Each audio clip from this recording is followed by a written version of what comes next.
Alyssa Thomas couldn't touch Caitlin Clark because Clark was sitting on the bench in street clothes, so she went after her best friend instead.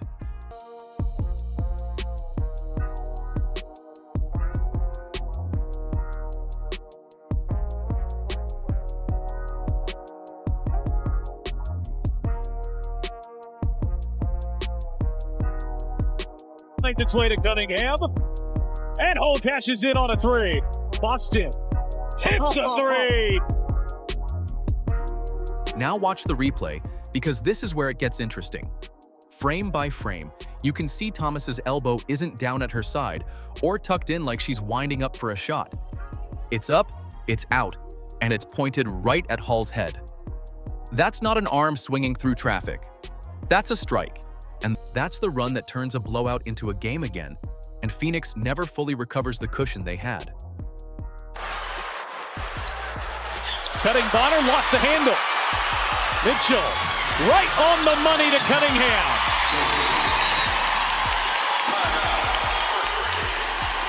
So a little 6-0 response for Indiana, and that 10-point lead is down to 4 as the Fever are able to pick up the pace in a row. Role because her team needed her to. And a huge moment. There have been a couple of these here in the fourth. Got to keep your composure right here. Got to execute. Shot clock at 10. Harris is in a couple big shots tonight.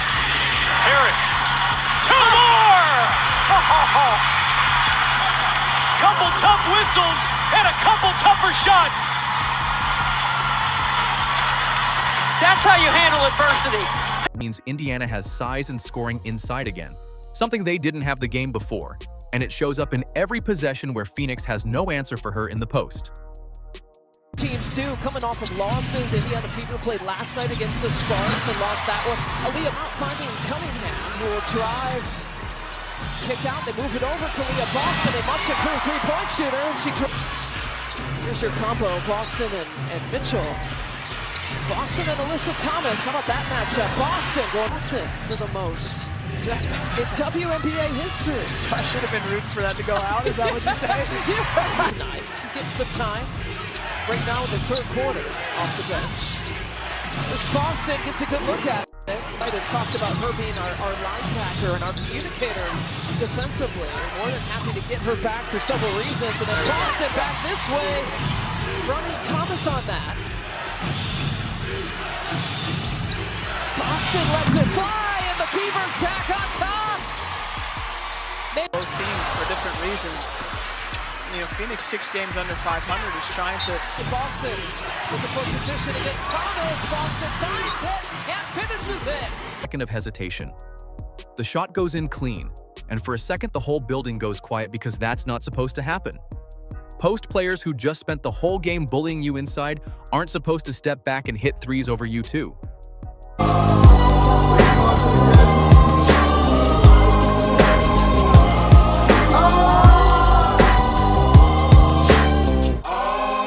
Boston doesn't just make the shot and jog back.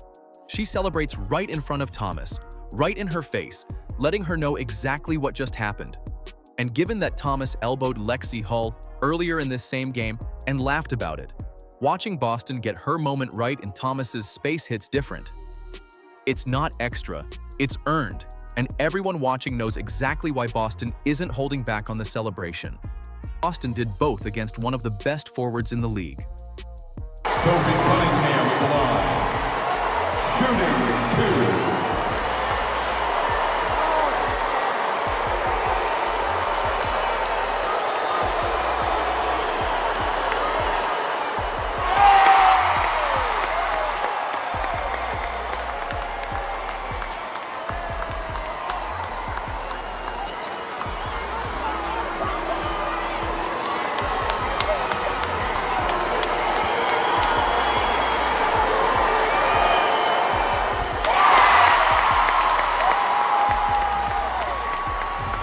Sophie Cunningham has her own job to finish once Boston sets the tone. She's slow and steady before it turns into the moment everyone remembers. She's been scoring all game, picking her spots, hitting pull-up jumpers, and finishing at the rim whenever Phoenix leaves even a sliver of space open. By the time the fourth quarter rolls around, She's already put together the kind of night that wins games on its own, and she's not done yet.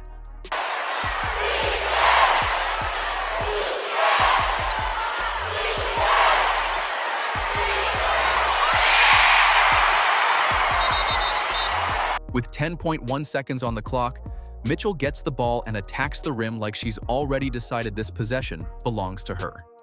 She drove up, gets back on the floor, and keeps competing like nothing happened, which says more about her than any highlight could. Lets it fly, and then look at this block by Timpson at the rim. Sends it back. Keeps it in play off the glass. Copper gets by Mitchell. Oh, Timpson just sent her back at the rim. Pinned it on the backboard.